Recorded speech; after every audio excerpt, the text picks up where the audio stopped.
Welcome back to another episode of Stand on Guard. I'm your host, David Krayden, and I'm going to be talking about the last thing Justin Trudeau should be doing at this juncture in his political career.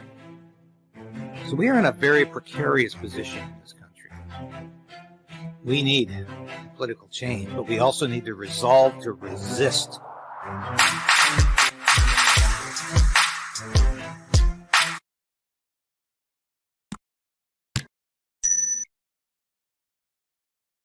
Yes, and like my cat Sasha says and demonstrates, ring the bell, because you ring the bell, it really, really helps to beat the curve, the communications curve, the algorithm, and it allows us to beat Trudeau's censorship. And if you subscribe, it really increases our posture on YouTube. It enables us to expand and get more memberships. And please like us. When you like us right away at the beginning of a broadcast, once again, we beat the YouTube algorithm and it boosts the number of people who are watching. So I wanted to say, I have Sasha the cat right here. She's the one that always rings the bell and she wants to say hi. Yeah. There's Sasha the cat. She's the bell ringer and she loves this show. So Sasha wants to wish everybody a happy new year. Okay, thanks, Sasha. Okay. Yes. So I mentioned the merchandise yesterday in the last broadcast, and of course I'm wearing the hoodie, Resolve to Resist. Isn't that a great graphic? Yeah, and it's really good. And I want to show you the T-shirt as well. If you didn't see it yesterday, think while it's still legal. There, get it straight. Think while it's still legal. Now we've already had queries about these hoodies and shirts, and no, you can't order them yet. We expect to have that information, that link available early in the new year, but you can get them in all sizes, men's and women's. So they won't all be extra large men's. No, and that's what I'm wearing right now. And it's a little big on me. So we will have other sizes. But thanks for your interest. And please comment if you're watching this today and you say, hey, I like that t-shirt, or I don't like that hoodie, or you love that hoodie. Let us know. Because this is how we're starting. We're starting with t-shirts and hoodies. We don't have anything else for sale. We won't have anything else for sale for a while. And so we don't have any mugs for you or anything else. But I think this is a nice way to start. And I really, really welcome your comments. And thank you for those who have already asked, can I order one? Can I get one? No, and this is not a stand on guard mug. But so what has Trudeau been up to during the Christmas season? Of course, we all know he's run off to the Caribbean, yes, and he won't be back in the House of Commons till February. But he did the usual end of the year interviews, the Christmas interviews, if you will. He would never call them that because he doesn't like to use the word Christmas. But he did the usual end of the year interviews, and I think they were quite interesting because I expected, maybe I'm naive, but I expected a little bit of repentance from Justin Trudeau, from the sock man, from the great one here. I expected a little bit of repentance saying, I may have gone too far with some of the policies. I think I've made mistakes. I'm asking for your understanding and forgiveness. Or I've decided we need to change course here because it's obviously not working. And too many Canadians are upset. And my popularity is plummeting. So I must be doing something wrong. And I'm prepared to listen to voters. Now, I think most normal people would do that. But we're not dealing with a normal human being. And we're not dealing with a normal politician. Well, maybe a normal politician. But we're dealing with a typical narcissistic individual who doesn't ever see the problem as a result of his or her actions. It's always somebody else's fault or circumstantial reasons. It's never their fault, his or her fault. And this is fascinating because, true to form, in just about every interview, Justin Trudeau said the exact opposite of what a lot of people would have predicted. He said, we're going to do more of the same. In fact, we're going to double down. Now, I want to focus on this one interview with Mercedes Stephenson from Global. Mercedes is a bit of an old friend. I met her many, many years ago. We sometimes correspond on social media. She's a good reporter, and it's a good interview because she doesn't end up, worshiping Trudeau like so many anchors and hosts who interview Trudeau.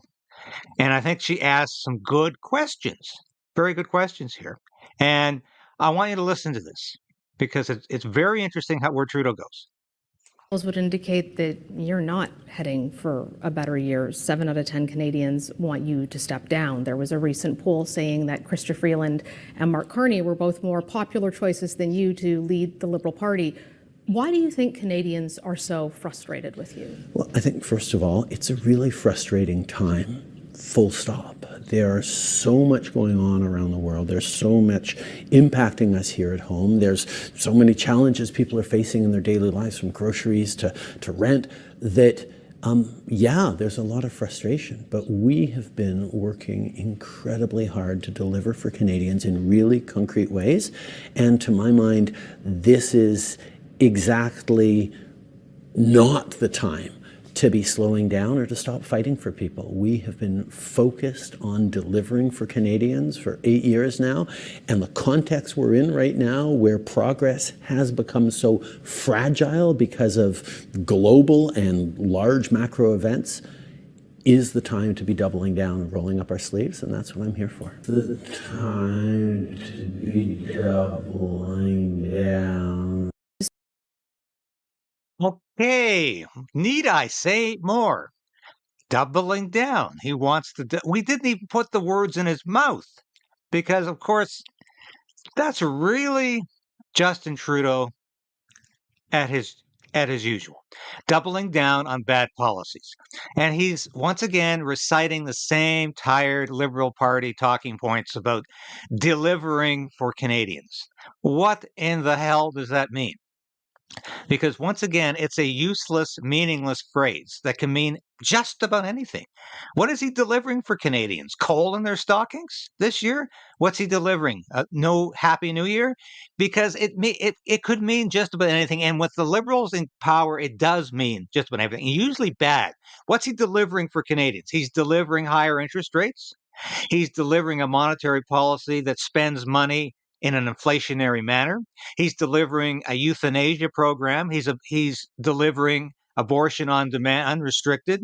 He's delivering a defense, a military that's crumbling because he's given all our money away to Ukraine and he's given our best equipment away to Ukraine. He's delivering poverty and impoverishment in a carbon tax that is punitive and it's killing Canadians. That's how he's delivering for Canadians. But this is the script. And all Justin Trudeau can do is read the script. He reads the same script in question period every day. Well, that he's there. And he's read the script again to Mercedes in this interview, and he read the same script to other people, including Rosemary Barton from CBC, did a not bad interview with him. Nobody's extremely hepped up on Justin Trudeau this Christmas because, my God, even to bought off journalists, those who are bought off, or those who are sympathetic, they can see the end is nigh for Justin Trudeau, but not Justin Trudeau. No, he's still convinced that every year is Justin's year. Every era is Justin's era. And the country simply can't get by without him. Typical narcissistic response. And we see that with this individual. I'm not trying to be a psychologist or a psychiatrist. I'm not trying to exercise any kind of command of that discipline, of that science, of that medical science. But it's obvious to just about anybody when somebody is exhibiting qualities that are easy to identify, and narcissism is very easy to identify. And as I said, what did Justin Trudeau blame for the challenges? Another one of his favorite buzzwords. It's the global events. Full stop. It's everything else that's happening in the world. Nothing to do with decisions, policies he's made or instituted. Let's listen to some more because it just gets worse. Canadian prime ministers don't get elected 4 times in a row, and people are being very clear that they don't like you in these polls. Listen, people are frustrated right now, but on a personal level, I made a commitment in 2015 to a whole bunch of young people who came out to vote for the very, very first time that we were going to be doing the right kinds of things to secure the promise of this country in a way that people were worried about. And years later, even with everything we've done on the environment, on inclusion, on gender equality, on growing the economy, on reconciliation, those young people, 8 years later, are having trouble paying their rent, worried about their future in ways that are just as tangible, if not more. Let's just pause for a second here. I want you to see something. Yes. Where's the Liberal Party doing polling wise right now? Well, the Conservative Party of Canada, CPC, remains in reach of a not just a majority, but a overwhelming majority. As soon as you go past 35% in this country, with the way seats are distributed in a multi-party first past the post system, when you hit 40% and you go beyond it, you're starting to get into vast majority territory, and that's where Poilievre and the Conservatives are right now, looking very good. But how are they doing with the younger crowd? And this, of course, is what Justin Trudeau is claiming he's remaining prime minister for. He's there for the kids. Yeah. Well, even the millennials and younger, Generation X and Z, are no longer supporting Justin Trudeau and any numbers that matter. They can see through this clown. They can see through this fraud.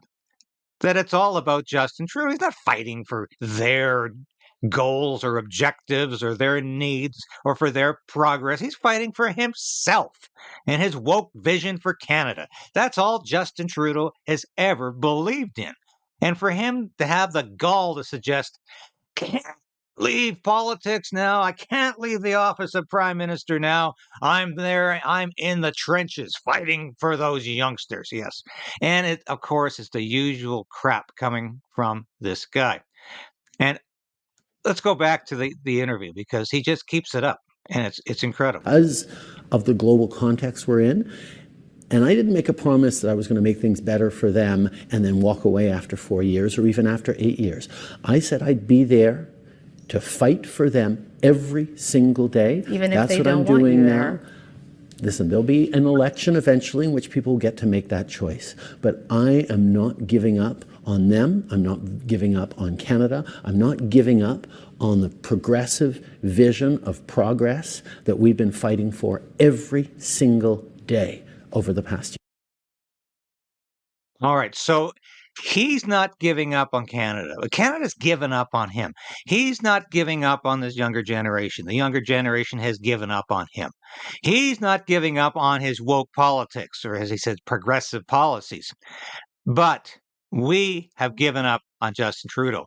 And he has to realize that all of this word salad is just another excuse by him to stay in power. He is all about Justin Trudeau. He's staying in power because he believes in himself. That's who he's fighting for. That's what this is all about. That's his cause célèbre, Justin Trudeau. And to suggest otherwise is absolutely insane. And because this is going to reach a head eventually, and that's where we get to the next slide momentarily. But what happens when the money dries up? What happens when reality comes home for Justin Trudeau and the Liberal Party? That they just can't raise enough money anymore. And I want you to have a look at this here. The Conservatives have more than doubled Liberal fundraising in the third quarter. And it's just going down. And it's a downward spiral. Now, what do you think that means for the people who really control the Liberal Party? The corporate elites. Because of the way politics is run today, and because of the way fundraising is run, you really can't be a viable party unless you have grassroots support. In other words, one or two corporations can't ensure the inevitable victory of the Liberal Party or its survival. You need grassroots support to ensure adequate funds are raised so your party can continue to function. When that ceases to happen, that's when the lifeline is cut for Justin Trudeau. That's when it's over for Justin Trudeau. Now, I'm not like one of these people who comes on the air every other day and tells you it's over for Justin Trudeau. It's finished. He's done. He's far from done. He's there and he's fighting. And you can see from these interviews, he had no plans to go anywhere soon. He has no plans to resign, to take that walk in the snow in January or February and make that grand decision to leave politics. He doesn't believe the country can survive without him because he really thinks he's that great a man. He's that important to the destiny and the history and the future of this country. But reality check will come sooner or later when the money dries up. It's not there yet. And the reality check will come when the caucus members say, hey, I won't be able to get reelected as a Liberal because of you, Justin Trudeau. Time for you to go. And even a narcissistic individual like Justin Trudeau at that point usually realizes that it's time to go. Reality does have sink in. But all that aside, what is Justin Trudeau really fighting for beyond and besides himself? Let's have a listen to that always eloquent and articulate leader of the World Economic Forum, the WEF, Klaus Schwab. This is the guy who wants to put something in your brain to know what you're thinking, who thinks you should be living in 15-minute cities, who doesn't think you should own anything and you should be happy about it. Let's listen to Klaus Schwab. I'm very proud of now the young generation, like Prime Minister Trudeau, President of Argentina, and so on, that we penetrate the cabinets. So yesterday I was at a reception for Prime Minister Trudeau, and I know that half of this cabinet, or even more half of this cabinet, are for our actually young global leaders of the World Economic Forum. So, what do we learn from that? Justin Trudeau is there at the behest of the World Economic Forum. I didn't say it, Klaus Schwab did. He said they want to penetrate, I know there's a sexual inference there, to penetrate the cabinets of the democracies. They want to infiltrate the cabinets of countries like Canada, the United States, Germany, UK, on and on. And they've done that. And here's Klaus Schwab saying, Justin Trudeau is our man. Justin Trudeau is the guy that we put in the Canadian government, in charge of the Canadian government to implement our policies. And that's just what Justin Trudeau has done, hasn't he? He's cracked down on free speech. He's continuing to crack down on free speech. He's instituted globalist policies. He put us through unnecessary lockdowns during the pandemic. He took away individual freedoms. He's continuing to do that. And that's why he says he has to stay in power, because the job isn't done yet. The program hasn't been completed. He's there to finish what he started, which is to take away our freedom. And that's what Justin Trudeau is all about. And Klaus Schwab, I think, quite clearly says that. So if you think it's conspiratorial to say that the World Economic Forum wants to influence or direct our governments. It's not. Klaus Schwab just said it. And as I've said in the past, Justin Trudeau has talked about the pandemic as being an opportunity for a reset of social and economic policies to put them in line with woke or so-called progressive policies. And that's exactly what he did. So we could go on and on about how Trudeau is mirroring the goals and objectives of the WEF, but I think we all know that. And I think Klaus Schwab just said that. Thank you very much, Klaus, for that vote of endorsement for Justin Trudeau, because it's another reason why Justin Trudeau should not be leading this country. I want to wish you all a happy new year and a great year in 2024. I think it's a pivotal year. I don't know what's going to happen any more than you or your friends or your family do. I know we have to keep fighting Justin Trudeau and what he's doing. And I know if there's any way to get those opposition parties that are currently aligned with Trudeau to oppose him and his government, that needs to happen in 2024. Trudeau has an abundance of very bad policy on the line, including on the third part of his censorship plan, which is the Online Safety Act, which will make disinformation and misinformation illegal without even defining what those terms are. So we have a job ahead of us, but I think we're up to it. And I think we need to keep resolving to resist, as I like to say on this program all the time. We need to do that because otherwise we just acquiesce and we just submit to the tyranny that Justin Trudeau and the Liberal government is imposing upon us as Canadians. So keep fighting in 2024. There are a lot of demands that need to be met. But the last thing we need to do is stand by as bystanders and just watch what happens. Because otherwise, if we don't fight back, there is a plan. Trudeau talks about it all the time. He's there. He wants to double down on his bad policies. He wants to double down on inflationary policies. He wants to double down on euthanasia. He wants to double down on making you poorer through taxation. And that's something that we don't need any more of. So I encourage you, find out what you need to do to resist this government. Talk to your MPs. If you have a Liberal MP, ask your Liberal MP, why are they supporting Justin Trudeau? Isn't it time for a change? And why is a minority government going this far to impose values and ideology and policies that far outstrip any authority it was given at the ballot box? And that's important to remember. But stay active, stay galvanized, and stay committed to change. Because it's all up to you. It's up to individuals in this country. It's up to Canadians who believe and love liberty, believe in freedom and love liberty. That's the message. But we cannot be complacent. Happy New Year once again. I want to thank everybody for a great year.